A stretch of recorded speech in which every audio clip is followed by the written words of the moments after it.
Bridal Craft, The Wedding Mall, Pan Bazaar, Tirur. Kozhikode പയ്യാനക്കലിൽ ജിംനേഷ്യത്തിന്റെ മറവിൽ നടന്ന വൻ ലഹരി വേട്ടയിൽ 250 ഗ്രാം MDMAയും 40 ഗ്രാം കഞ്ചാവുമായി 3 യുവാക്കൾ പിടിയിലായി.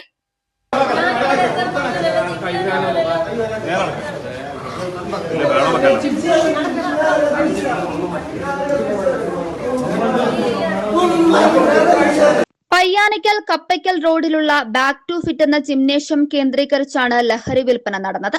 ബേപ്പൂർ സ്വദേശികളായ ജംഷീർ, ഇജാസ്, ഫറോക്ക് സ്വദേശിയായ അർഷാദ് എന്നിവരാണ് പിടിയിലായത്. ഏകദേശം 8.75 ലക്ഷം രൂപയിലധികം വിപണി വില വരുന്ന 250 ഗ്രാം MDMAയും 40 ഗ്രാം കഞ്ചാവും ഇവരിൽ നിന്ന് കണ്ടെടുത്തു. പോലീസിനെ കണ്ട് രക്ഷപ്പെടാൻ ശ്രമിച്ച പ്രതികൾ മയക്കുമരുന്ന് വിറ്റുകിട്ടിയ പണം വെള്ളത്തിൽ മുക്കി നശിപ്പിക്കാൻ ശ്രമിച്ചു.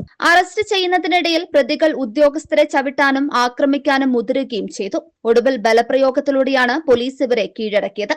മയക്കുമരുന്ന് മാഫിയക്കെതിരെയുള്ള ഓപ്പറേഷൻ തൂഫാന്റെ ഭാഗമായി കോഴിക്കോട് സിറ്റി ഡാൻസ് ഓഫ് സംഘവും പന്നിയങ്കര പോലീസും സംയുക്തമായി നടത്തിയ മിന്നൽ പരിശോധനയിലാണ് പ്രതികൾ വലയിലായത്. ജിമ്മിൽ വർക്കൌട്ടിനെന്ന വ്യാജേന നിരവധി പേർ ലഹരി വാങ്ങാൻ എത്തിയിരുന്നതായും റിപ്പോർട്ടുകളുണ്ട്. ലഹരി മരുന്നിന്റെ ഉറവിടത്തെക്കുറിച്ചും ഇതിന് പിന്നിൽ കൂടുതൽ ആളുകളുണ്ടോ എന്നും പോലീസ് അന്വേഷിച്ചു വരികയാണ്. News desk 99 news, Kozhikode. ഓരോ മുഹൂർത്തങ്ങൾക്കും അതിന്റേതായ സന്തോഷങ്ങളുണ്ട്. അതിൽ ചിലത് ഒരിക്കലും മറക്കാൻ പറ്റാത്തതും. Azad gold and diamonds, Thazhepalam, Tirur.